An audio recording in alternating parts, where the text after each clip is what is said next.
Delhi NCR में आंधी तूफान और तेज बारिश ने जमकर तबाही मचाई। इस तूफान और मूसलाधार बारिश ने 6 लोगों की जान ले ली। इसमें एक सब इंस्पेक्टर की भी मौत की खबर है। भयंकर तूफान और भारी बारिश के चलते लोनी इलाके में दिल्ली सहारनपुर रोड पर स्थित इंदिरापुरी एसीपी ऑफिस की छत गिर गई। इस घटना में एसीपी ऑफिस के अंदर सो रहे एक सब इंस्पेक्टर की मलबे में दबने से मौत हो गई। मृतक सब इंस्पेक्टर की पहचान वीरेंद्र कुमार मिश्रा के रूप में की गई है। सुबह बारिश रुकने के बाद जब अन्य पुलिसकर्मी ऑफिस पहुंचे तब इस घटना का पता चला। पुलिसकर्मियों ने आसपास के लोगों की मदद से मलबे में दबे वीरेंद्र कुमार मिश्रा को बड़ी मुश्किल से बाहर निकाला और नाईपुरा स्थित संयुक्त अस्पताल में भर्ती कराया, जहां डॉक्टरों ने जांच के बाद उन्हें मृत घोषित कर दिया। पुलिस ने मृतक एसआई के परिजनों और पुलिस विभाग के आला अधिकारियों को घटना की जानकारी दी। इस मामले में अंकुर विहार एसीपी अजय कुमार ने बताया कि वीरेंद्र कुमार मिश्रा मूल रूप से इटावा के रहने वाले थे। ड्यूटी के बाद वो शनिवार रात को ऑफिस में ही सो गए। करीब 2:30 बजे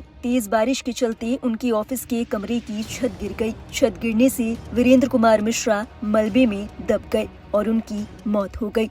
आज दिनांक 25 मई 2025 को मुझ एसीपी अंकुर विहार गाजियाबाद के पेशी कार्यालय में नियुक्त उप निरीक्षक श्री वीरेंद्र मिश्रा, जो कि रात्रि में पेशी कार्यालय में रुके हुए थे, रात में चली तेज आंधी और तेज बारिश के कारण पेशी कार्यालय के छत जो है गिर गई, जिससे दब करके उनकी दुखद मृत्यु हो गई।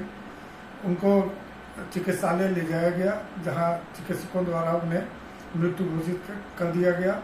उप निरीक्षक श्री वीरेंद्र मिश्रा जनपद इटावा के मूल निवासी थे तथा इनका परिवार दिल्ली में आवासित है।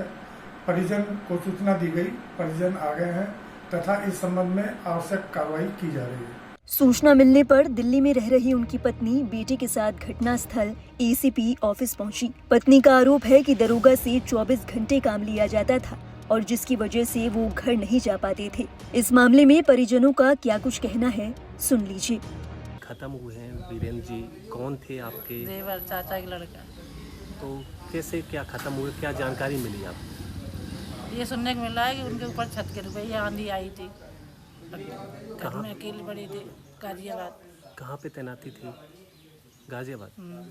तो परिवार में उनके कोई और भी वहाँ रहता था या अकेले थे? अकेले ही थे। परिवार में उनके और कौन कौन है? परिवार उनकी फैमिली के सब भैया उनके वहीं रहते हैं। वहीं रहते हैं? सब भाई वहीं रहते, केवल एक भाई यहाँ रहते हैं। पुश्तैनी मकान उनका? मकान यहीं पे? वहाँ बना। वहाँ पे भी बना। तो उनके बच्चे कितने हैं, क्या कुछ? 2 लड़का 2 लड़के। 2 लड़के हैं, 2 लड़के हैं। तो सुबह कितने बजे जानकारी यहाँ पे मिली? 8 साढ़े 8। तो उसके बाद सब वहीं निकल गए? हाँ, वहीं निकल गए। क्या नाम भाई साहब आपका? क्या नाम आपका? वीरेंद्र कुमार मिश्रा नाम था उनका। आपका नाम क्या है? मेरा नाम आनंद कुमार मिश्रा है। क्या हादसा हुआ है? आपके कौन लगते थे? हमारे भाई थे, वो कजिन थे हमारे। और हादसा गाजियाबाद में पोस्टेड थे, वहाँ पे सूचना मिली सुबह 8 बजे की छत गिर पड़ी है, छत में दब गए हैं। ये नहीं जाना था कि उनकी जान ही चली गई है। कितने बजे आपको जानकारी मिली? क्या सुबह 8 बजे जानकारी मिली करीब कि वो छत गिर पड़ी है वहाँ पे, भाई साहब वहाँ दब गए हैं। तो कब से वहीं रहते थे या कब से रह रहे थे वहाँ पे? वहाँ पे करीब 8-10 साल से रह रहे थे। दिल्ली में मेरी एक मकान है तो वहाँ भी रह रहे थे। बच्चे वगैरह वहीं इस समय।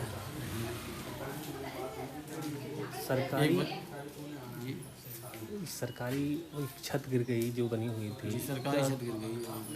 तो क्या कैसे देख रहे हैं आप उनको? अब वो छत कोई तो ये तो तोड़ दी जाती, पहले से कमज़ोर थी, कुछ तो कमी रही होगी, बनाने में कोई गड़बड़ी हुई होगी। इसका कोई कभी जिक्र किया था उन्होंने इससे पहले? ये जानकारी हम लोगों को नहीं कभी दी है कि हम कौन सी ऑफिस में है। ये बाद में पता चला कि एसीपी ऑफिस में है। तो कब उनके परिवार में और कौन है? परिवार में और बच्चे हैं, दो लड़के हैं, 2 लड़की हैं। लड़कियों की शादी हो गई, एक लड़के की हो गई, एक लड़का भी शादी के लिए बाकी है। कब से वो गाजियाबाद लोनी में थे? कब से तैनाती थी वहाँ पे? 8-10 साल हो गए करीब उधर आसपास गाजियाबाद जिले में।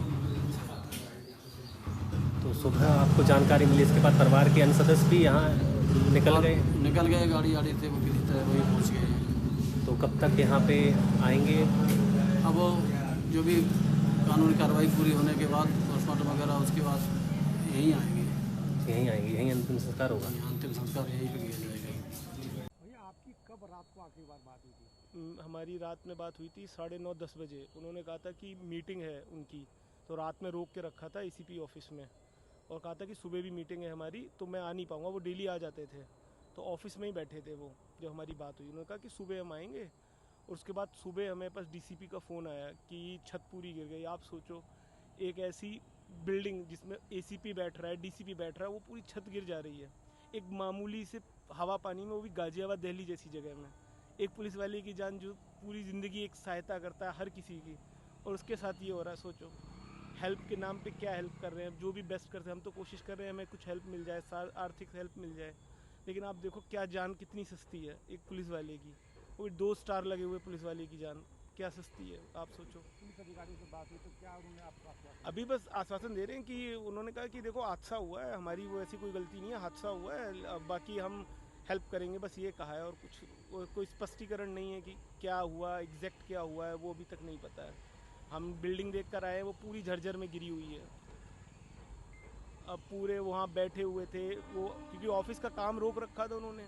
अब सोचो, आप इतनी सी एक दिल्ली में जैसी जगह पे आप इतनी और सरकारी बिल्डिंग की ये हाल है, कौन सुरक्षित है आप बताओ। कैसे वो सुबह आते थे, शाम को कितने बजे घर वापस चले जाते?